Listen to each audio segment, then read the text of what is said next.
কিয় অহা নাই হে? তোমাক দুবাৰ এতিয়ালৈকে মতা হ'ল, তুমি কিয় অহা নাই? মোক ধেমালি বুলি ভাবি আছা নেকি? ক'ত কাম কৰিছা গম পাইছা নে নাই? দালালি কৰি ঠিকা ল'বা, তাৰপিছত কাম কৰি চাবলৈ নাহা।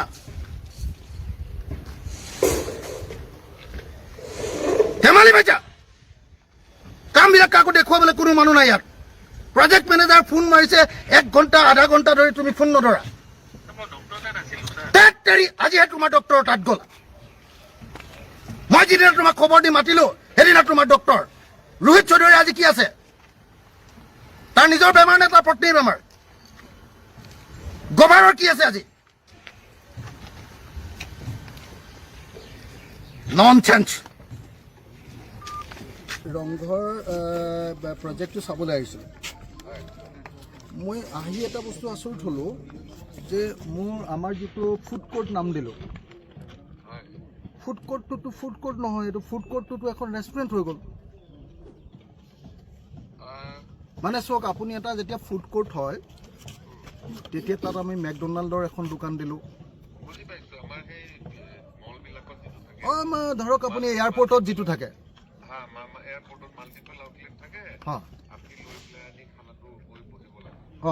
এতিয়াতো মই ইয়াত দেখিলোঁ, আপোনাৰ ইয়াত হেৰিয়াত দেখিলোঁ যে অকল এটা কিটচেন আছে। কিটচেনৰ লগতে বহি লৈ খাব পৰা এটা ডাইনিং হল আছে, আৰু অপেনলি খাব পৰা 4টা জেগা আছে, কটেজ 4টা আছে। এইটো কেনেকৈ ফুড কোৰ্ট হ'ল?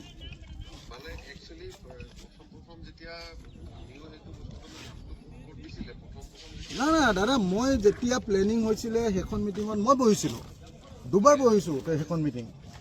বহুতে একদম মোৰ মুখেৰে কৈ আছোঁ যে ইয়াত মই নগাৰ খাদ্য খুৱাম, ইয়াত মই মিচিঙৰ খাদ্য খুৱাম, ইয়াত মই কাৰ্বিৰ খাদ্য খুৱাম, ইয়াত মই বড়োৰ খাদ্য খুৱাম, ইয়াত মই আহোমৰ খাদ্য খুৱাম, শিৱসাগৰলৈ আহিব, আৰু ইয়াত মই অসমীয়া ভাষী সামগ্ৰিকভাৱে খাদ্যটো খুৱাম।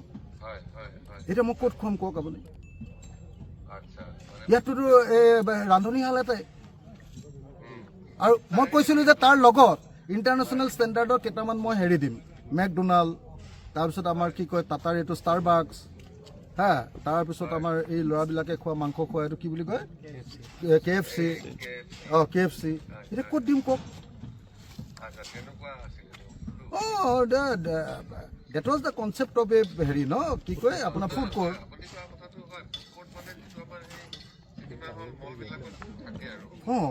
আপুনিতো এইটো এটা অকল এখন ৰেষ্টুৰেণ্ট বনাই দিলে।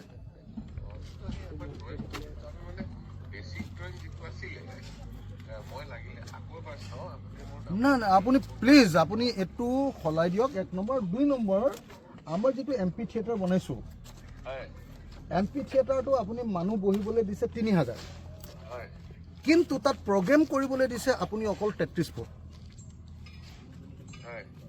অকল 33 ফুটৰ এটা মঞ্চ।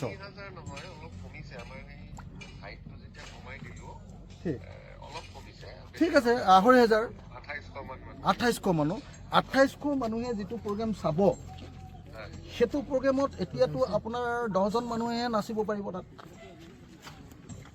Bihu is a folk culture, and আমি এটা বিহুত আমাৰ যেতিয়া আমি হুঁচৰি মাৰোঁ 40জন 50জন মানুহ থাকেই।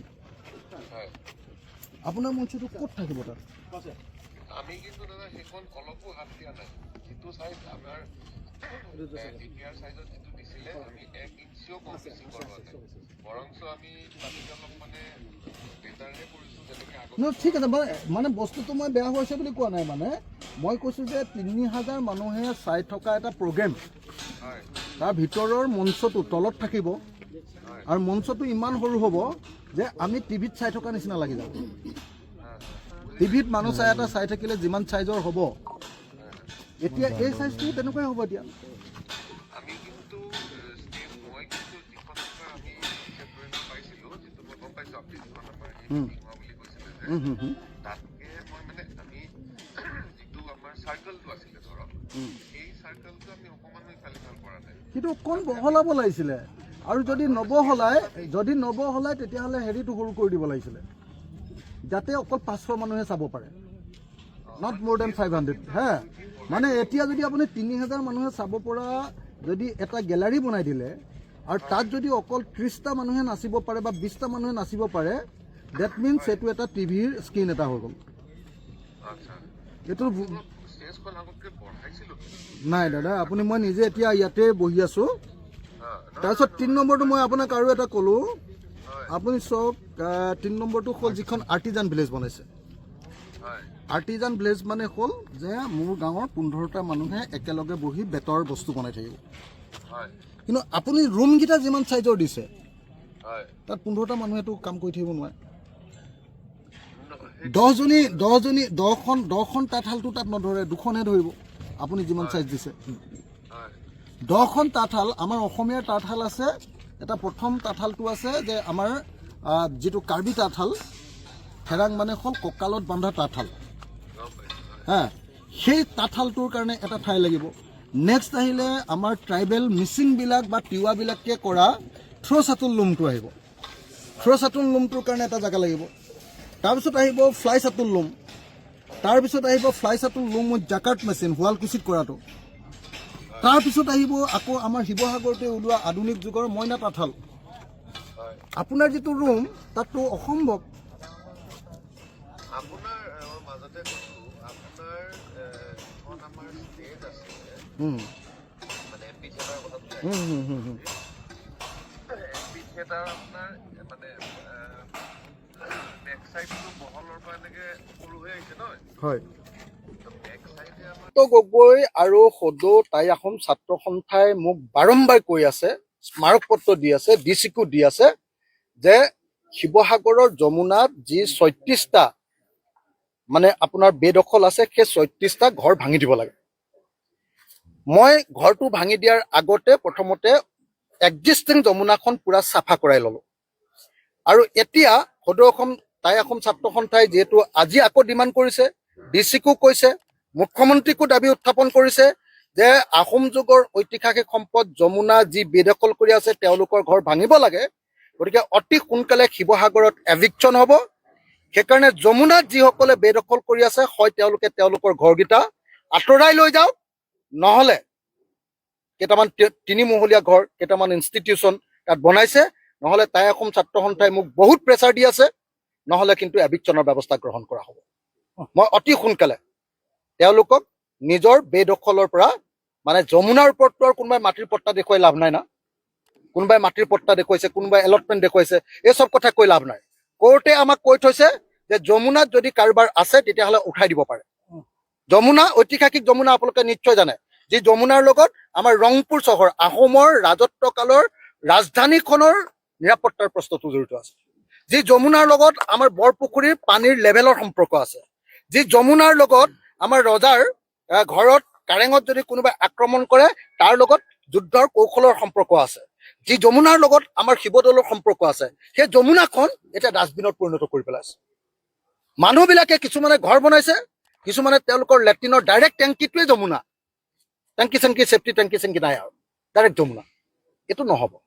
মই সকীয়াই দিছোঁ যে যিকেইঘৰে আমাৰ ইয়াত দখল কৰি আছে যমুনা, তেওঁলোকে অতি সোনকালে এইটো খালী কৰি দিয়ক, নহ'লে একশ্যন লোৱা হ'ব। দাদা আপুনি এটা চেম্পল টেষ্ট কৰিব যে ইয়াত বালিৰ প্ৰপোৰ্চন কিমান। তেতিয়াহ'লে কি সুধি আছা তুমি? ক'ত গাঁওখনৰ নাম ক'ত? কিমান দিন হ'ল ইয়াত? ইয়াতে হ'ল ছাৰ বছৰ। এইটো কিমানত দিছা? এইটো ছাৰ 4 একৰ বনাই। 4 একৰ। 4টা গাড়ি বালু হয়, 1টা গাড়ি সিমেন্ট। একদম চিয়'ৰ ছাৰ। এইটো লোৱা আৰু এই দাদা এটা লৈ লওক। কানি আছে চিনি